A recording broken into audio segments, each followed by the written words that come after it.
때가 왔다. 미국 연방준비제도 의장 파월의 선언. 2024년 8월 23일 미국 와이어밍주에서 열린 잭슨홀 미팅. 파월이 금리 인하를 시사하는 발언을 하자 뉴욕 증시는 일제히 환호성을 질렀다. 긴축 재정에서 벗어나 시장에 활기가 생길 거라는 기대감 때문. 이에 질세라 세계 각국 은행의 총재들도 피벗을 선언했다. 이런 흐름 속에서 근심이 짙어지는 한국은행. 정치권의 금리 인하 압박도 계속되고 있는 상황.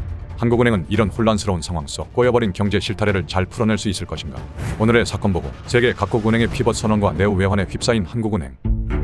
파월 의장이 결단을 내렸습니다. 이달 열린 잭슨홀 미팅에서 통화 정책을 조정할 시기가 왔다고 밝힌 건데요. The time has come for policy to adjust. 그는 인플레이션과의 전쟁에서 승리했다며 시장을 옥죄던 긴축 카드를 걷어들이겠다고 말했습니다. 2년 전 파월은 같은 장소에서도 피벗을 선언했습니다. 지금과는 정반대의 방향이었죠. 그는 경제 침체를 불사하고 물가를 잡기 위해 금리를 올릴 것이라고 선언했습니다. 팬데믹 부양책과 공급망 교란 등 충격 여파로 물가가 치솟았다는 것이 문제였죠. 그래서 그는 2022년 3월부터 작년 7월까지 미국의 기준금리를 22년 만에 가장 높은 수준인 5.25%에서 5.5%까지 높였습니다. 금리를 무려 0.75% 올리는 자이언트 스텝만 4차례 단행하기도 했고요. 그리고 2년이 지난 바로 지금 180도 달라졌습니다. 이제 금리를 인하해 강한 노동시장을 지지하기 위한 조치를 할 것이라고 했습니다. 사실 이번 조치는 어느 정도 예견된 것이기에 충격적인 일은 아닙니다. 그러나 우유부단한 결정을 한다고 한때 조롱받던 파월, 자신만의 시나리오를 가지고 통화 정책을 시행하고 있었음을 분명하게 보여준 발언이었죠. 주요국 중앙은행 총재들도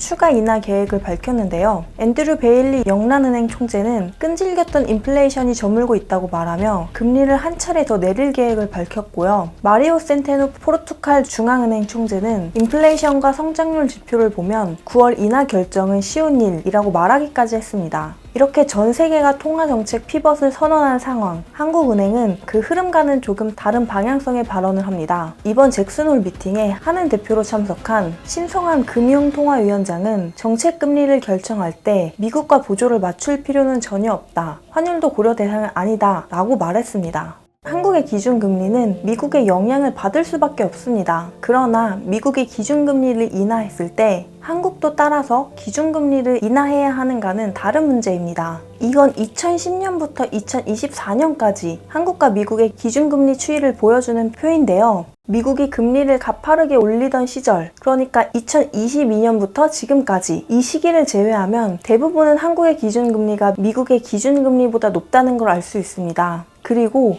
보통의 경우라면 한국의 기준금리가 미국의 기준금리보다 높은 것이 정상입니다. 기준금리가 낮다는 건 해당 국가의 이자를 매기는 기준이 다른 국가보다 낮다는 건데요. 투자자 입장에서 보면 미국이 한국보다 투자해서 받을 수 있는 돈이 적더라도 신용도나 경제적 측면에서 투자할 가치가 있습니다. 반대의 경우 한국 투자는 수익성 측면에서나 신용도, 경제력의 측면에서도 미국보다 좋지 않기 때문에 외국인 투자자들이 빠져나갈 수 있습니다. 파월이 인플레이션과의 전쟁을 선포하며 과감하게 금리를 올리던 사이 금리 역전 현상이 발생했으며 그 격차가 2%까지 벌어진 상황입니다. 이제는 미국이 기준금리를 인하하겠다고 선언했습니다. 때문에 한미 간 금리 격차가 줄어들고 정상 궤도로 변화할 시점입니다. 그러나 한국도 고금리 장기화로 오래 지속되고 있기 때문에 언제까지나 금리를 동결할 수는 없을 겁니다. 이러한 상황 속에서 한국은행의 이창용 총재는 금리 인하라는 카드를 도무지 꺼낼 생각을 하지 않고 있습니다. 이번 잭슨홀 미팅,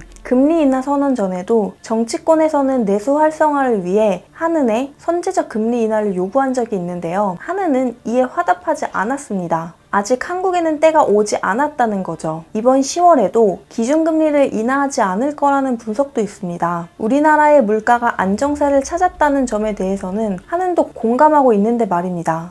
한국은행이 금리 인하의 시기를 고민하는 첫 번째 이유는 외환 건전성 때문입니다. 앞서 이야기한 것처럼 한미 간 기준금리 격차를 고려해야 한다는 겁니다. 과거를 돌아봤을 때 한미 기준금리 격차는 한국이 0.5%포인트가량 높은 게 정상 수준이었는데 오히려 미국이 2%포인트 높은 상태로 유지되고 있기 때문에 정상 범주로 되돌리기 위해 속도를 조절해야 한다는 겁니다. 두 번째 이유는 대한민국의 경제 상황, 부동산과 가계부채의 문제가 금리 인하의 걸림돌입니다. 이창용 총재는 현재 상황에 대해 구조적인 제약을 무시한 채 고통을 피하기 위한 방법으로 통화, 재정정책을 수행한다면 부동산과 가계부채가 더 안 좋아지는 악순환이 계속될 것이라고 말했습니다. 현재 대한민국의 가계부채는 세계 최상위 수준으로 더 심각해지면 금융위기를 초래할 수 있을 정도입니다. 부동산은 또 어떨까요? 수도권 중심으로 부동산 가격이 상승하고 있는데요. 올해 7월에서 8월 계약된 서울 아파트 실거래 가격은 역대 최고가에 평균 90%까지 오른 것으로 나타났습니다.